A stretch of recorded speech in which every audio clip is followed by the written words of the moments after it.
Here we are checking out a cool leak. Needs a water pump on a 1992 Pontiac Grand Am with a 3.1 liter. Very popular engine. There's a water pump. So you can see it. You can see it moving with the poor lighting. But it's wiggling very badly and leaking coolant, so it needs to be replaced. So you can use, sometimes they'll break loose if you leave the belt tension on there. You can actually apply extra tension with the belt and break the bolts loose, or if you have a large channel locks, you can grab on the pulley and break them loose that way. Then after they're broken loose, then go ahead and take the belt off. 10 millimeter bolts here, and then 8 millimeter bolts hold the water pump on. I think there's 5. So you can see I got the channel locks there and just breaking the bolts loose. And you can use the channel locks to move the pulley around in case it's not in case you can't get to one of the bolts. Just use the pulley. So we've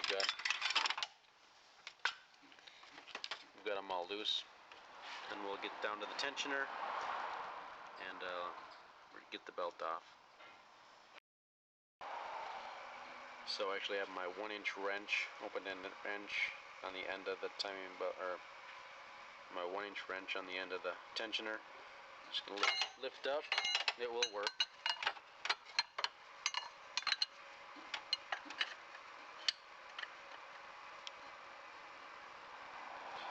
Just have my 1-inch wrench on the end of the tensioner. I'm gonna lift up and get the belt off just like that.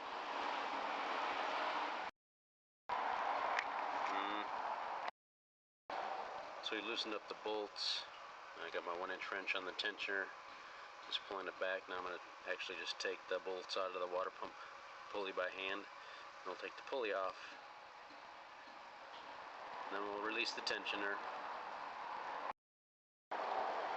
We're able to pull the belt off the alternator. Now it's free. And we'll just get the 8 millimeter bolts off the water pump and pull it out. So we have all the bolts out. We're just take a little pry bar and do a little pry.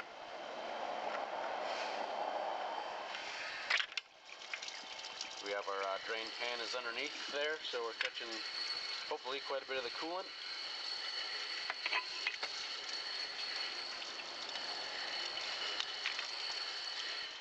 There it is, water pump. Leaking water pump. Then the best thing to do is to get that old gasket off there, and so you can put a new gasket on there. Use a razor blade or scraper tools.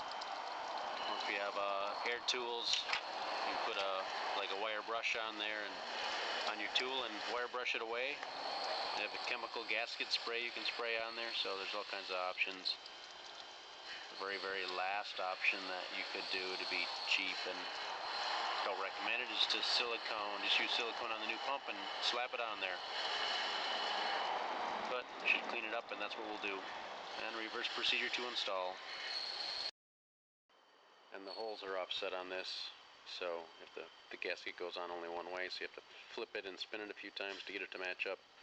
Same goes with putting it in the vehicle. You might need to turn it around and around till you get all the bolt holes to line up, because they don't just line up anywhere. They go in one spot.